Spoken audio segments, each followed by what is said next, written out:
Hello everyone, we're back again, looking at a knee walker, but it needs putting together first. So we're going to get this assembled. I'll be able to go through all the steps on doing this. This is actually a knee walker made by the company called KneeScoot.com, as it says on the side of it.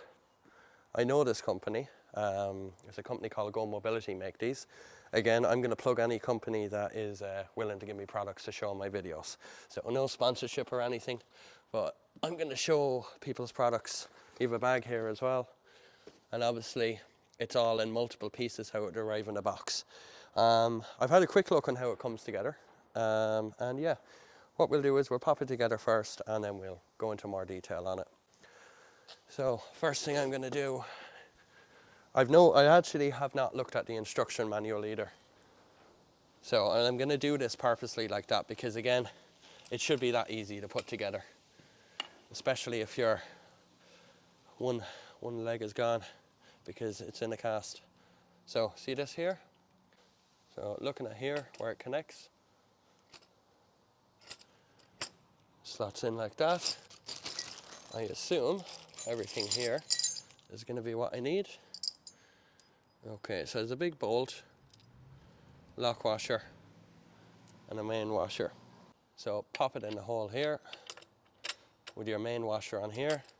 Maybe give it a wiggle up and down as you need to do it. And then you have your lock washer here. Make sure it's not hitting either side of that. And your big one here then. So it comes with a 19 and a 24. I'm not sure what's on this side here, but I'd probably say the best bet with this anyway, with anything you're putting together, is get a pair of pliers. And I'm going to do just that.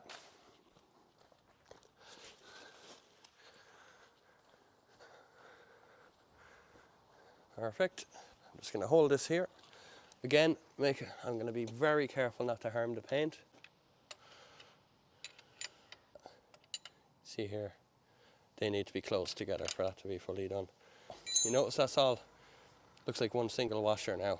That's actually close together, won't come apart. So the next part here is the knee pad, where I presume this would go on. KneeScoot.com, probably .com towards the back. Oh no, same on that side. I would assume it goes on this way. Just slot it down here. Two things. You have your hooks here, I presume is this. So you can set your height on this. And again, I think the height you normally set on this is when your leg is at a right angle. So all I'm going to do initially is, I'm going to pop this up to what height I think it is. Find a hole. Pop this around. And it just hooks in on the other side, like something on a bicycle. So you can see here where it hooks in here. So again, if you want to release that, it's just lift it away. And try and do it one hand while holding up probably. But yeah, lift it around this way, okay? Make sure it always locks in. So just tilt it back here. You obviously have your clip in here. You have a thumb screw as well. And again, you have two of them in the bag. They look the same. You see the way it's got this groove on this side, because on the other side there's a thread. On this side is basically, it's kind of like countersunk, similar to this. So push it through. Now if you don't find it's tightening or it's tightening really tight, obviously your thread isn't lined up. So kind of what you do is push it through, and you can wiggle this a bit and just lightly give it a turn. Don't put too much force on it. If you have to, that means you're probably cross-threading it. So again, it's still wiggling. Just keep tightening. This is like your fine adjustment to make sure you can feel the whole thing. Barely any movement now. Again, I could go much tighter if I want. That's not moving, that's barely moving out of that. So you see here, this actually pulls down.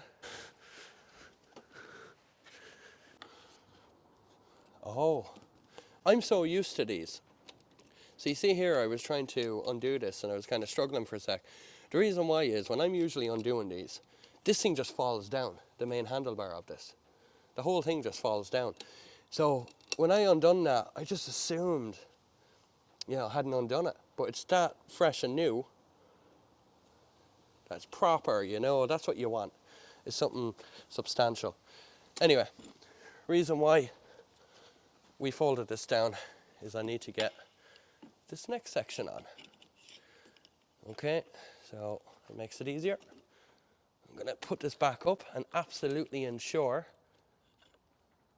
that is locked in like that. Get it in here. It should. It's probably gonna take a bit of persuasion to get it in, but at the same time, it means it won't fall out as easy. There we go. So probably like a kitchen knife will spread that apart temporarily. And you can kind of set that. So, last thing to do is this part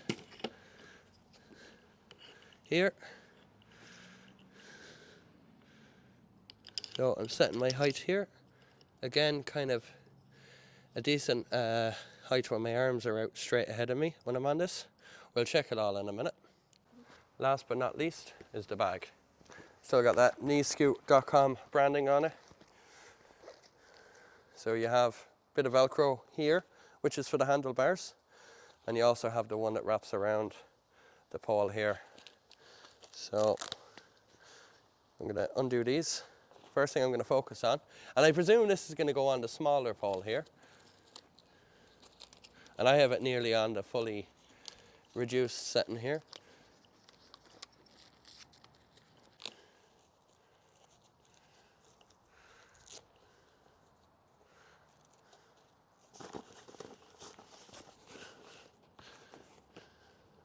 It beats them stupid metal wiry baskets. At least if you bash this, you can fix it. Where a lot of the other scooters or the knee walkers have a kind of a wiry basket on it. Right, so next part then is the knee scooter itself. So this is obviously set up fully now with the handlebar, the basket. Brake is locked on as well. I'll show you how to do that in a minute. And everything's set on it. Now just a couple of things, the features to have a look at it with this as well is, see the brake here? That's locked on at the moment. If I pull this, it releases, so the thing actually moves. If I actually want to lock on the brake, keep this held. If you just see here from above, I've this pulled forward, one hand, hold that down, you can let go of the brake then. Okay, so again, it's locked in. Okay, one hand is all it needed. You only have a brake on one side because it's actually at the back here. And something I don't see often is disc brakes. That's like the performance bicycles get that. That is a lot better than your usual kind of brakes that actually grab the side of it. Not bad for, and basically the standard model. This isn't even the all-terrain model. So you can see with me on it here, my arm's at a decent height here. Leg is at a good 90-degree angle. And that's why you want it. You don't want it too high that you're leaning back or too low that you're leaning forward or anything. You want to be straight up. So if you look at the side, I'm at a 90-degree angle. Now I would be careful on tight turning circles with this. This is a lighter version. And especially with it brand new, at the start it's going to be a little bit stiffer. Kind of let it wear in for the first few miles. This is something more suitable, especially with these non-slip type of wheels for indoor use. They have an all-terrain version as well. And their all-terrain one basically has way bigger wheels, and we're going to cover that on the next video actually. But still, I feel perfectly fine using this outside. What I like as well actually with this machine here is, see here, that's the suspension. If I, see that? So that's going to take some of the hit when you're going over bumps or anything like that. Right, let's take it for a spin then. And the thing what you can do with this as well is, I'll show you here, but when you want to turn around, a lot of people try and do 3-point turns. It's nearly dangerous. What you do is, you're obviously on the knee pad here. You just lift it like you would a crutch. You don't have to go on big swings like this. Tiny bit. Again, you got the suspension, it's going to take that. So yeah. Oh look, another water grate. I see how good it is manoeuvring between the cones. That is good.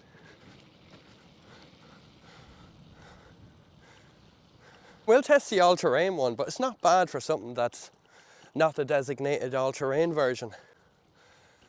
Yeah, it's quite smooth. Like, again, I would prefer the all-terrain out here, but if I was stuck and needed to get out and this was the only machine out there, I would absolutely use it.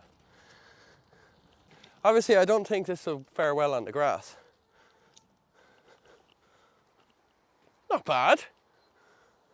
Actually, not bad at all. That's actually not bad. Again, my only fear with something with smaller wheels is the likes of this. You hit there hard enough and you can go over. And again though, if you're acting the idiot with anything you're using, stupid things are going to happen if you play stupid games. Win silly prizes, isn't it? And I've definitely not felt as good as I have traveling way longer distance than this than I would have at Crutches when I was younger. So about, 15 years ago, I had an accident, hurt my ankle, and I needed crutches. The local shop was about a quarter mile away, and I remember being covered head to toe in sweat from it. I've done about the same on this, and I'm naturally out of breath because I smoke too many bloody fags every day, but I don't feel exhausted. I actually feel exercised, if anything. It feels good. It doesn't feel like labouring. Okay, so that's had a good spin. That's had about half a mile return trip, maybe a bit less. And overall, I don't feel exhausted, I feel exercised. Thing I do like about it is, and I don't know if it's something just because it's stiff at the start or it's designed that way, but you see the way you fold, you can go forward and back like that and it'll free roll. Watch this. The second I tried to lock the wheels real tight on it, as if I was gonna topple over, it slows down. Like the effort, where if I straighten that, there's roll on it. Turn it, no roll. Straighten it, roll. So I kind of like that about it, but I'm not sure if that's part of the plan or not with it. So, next thing, unfolding it. Firstly, when you're unfolding this, putting it into vehicles, obviously this is made of aluminium. You want to be very careful that you're not throwing heavy materials on it, especially when you're going to be putting your whole body weight on it when you're using it. Go around here. So, here, back before, like we said earlier, lift this lever down. It shouldn't ever be really easy to lift. It should be stiff enough, and you can fold it down. You see the handlebar folds down? This bag folds, then it folds in like that in one go. If you haven't got anything in the bag, like, that's not heavy. That's not heavy at all. And again, it folds up that way. If you really wanted to make it compact, you could obviously take this out, fold this down, and you could just put the pad somewhere. This is probably your biggest blocking point, trying to fit it in somewhere. But all in all, I think it's a good product. So if you ever want to get one of these worldwide, the company's KneeScoot, KneeScoot.com. Again, the disclosure I have is they are part of Go Mobility. Go Mobility are the manufacturer of these.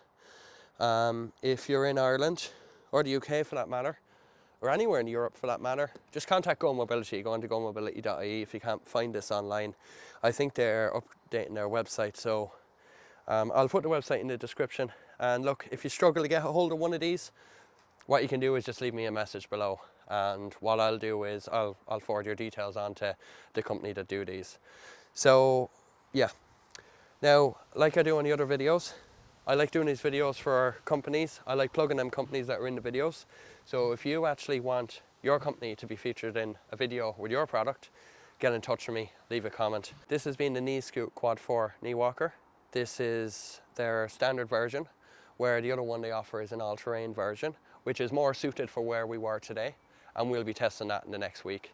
So look, if you haven't already, please like and subscribe. It helps me, and it helps us get more views, and we can earn a few more bob on the YouTube videos we do.